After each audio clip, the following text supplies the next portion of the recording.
ரஜினியை அதிர வைத்த இளையராஜாவின் ஆக்ரோஷ சபதம். சூப்பர் ஸ்டாரை மிரட்டினாரா இசைஞானி?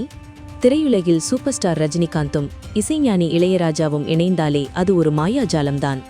ஆனால் இவர்களின் கூட்டணியில் உருவான ஒரு மெகா ஹிட் படத்தின் பின்னணியில் ரஜினியையே நிலைக்குலைய வைத்த ஒரு அதிரடி சம்பவம் நடந்தது பலருக்கும் தெரியாது.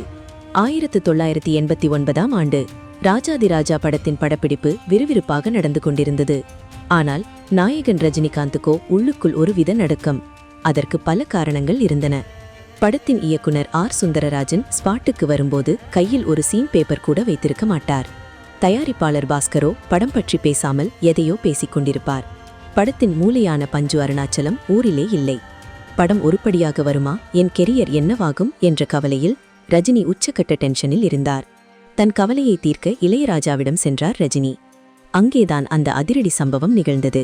ரஜினியின் புலம்பல்களை கேட்ட இளையராஜா சட்டென ஒரு ஆக்ரோஷமான முடிவை அறிவித்தார். ரஜினி, இந்த படத்தோட கதை எனக்கு தெரியாது, ஒரு வரி கூட நான் படிக்கல. ஆனா ஒன்னு மட்டும் சொல்றேன், இந்த படம் வெள்ளி விழா 175 நாட்கள் கொண்டாடலைனா நான் இனிமேல் என் ஹார்மோனியத்தை தொடமாட்டேன், பாடவும் மாட்டேன் என்பதே அது. இளையராஜாவின் இந்த டூ ஆர் டை சபதத்தை கேட்டு ரஜினிக்கு தூக்கி வாரி போட்டது. ஒருவேளை படம் ஓடாவிட்டால் ஒரு மாபெரும் கலைஞனின் இசை பயணம் தன்னால் முடிவுக்கு வந்துவிடுமோ என்று ரஜினி அரண்டு போனார்.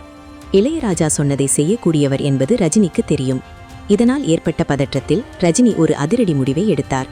தனக்கு தெரிந்த விநியோகஸ்தர்களிடம் பேசி, படம் ஒருவேளை சரியாக ஓடாவிட்டாலும் நான் பணம் தருகிறேன், எப்படியாவது படத்தை ஓட வைத்து வெள்ளி விழா கொண்டாடிவிடுங்கள் என்று ரகசியமாக திட்டமிட்டார். அந்த அளவுக்கு இளையராஜாவின் சபதம் ரஜினியை துரத்தியது. ஆனால் ரஜினி எதிர்பார்த்தது போல எந்த மேனிபுலேஷனும் தேவைப்படவில்லை. படம் வெளியான முதல் நாளே தியேட்டர்கள் அதிரத் தொடங்கின.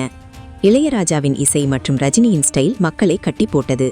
இளையராஜா எதை சொன்னாரோ அது அப்படியே நடந்தது. ராஜாதிராஜா திரையரங்குகளில் 175 நாட்களை கடந்து வெள்ளி விழா கொண்டாடியது.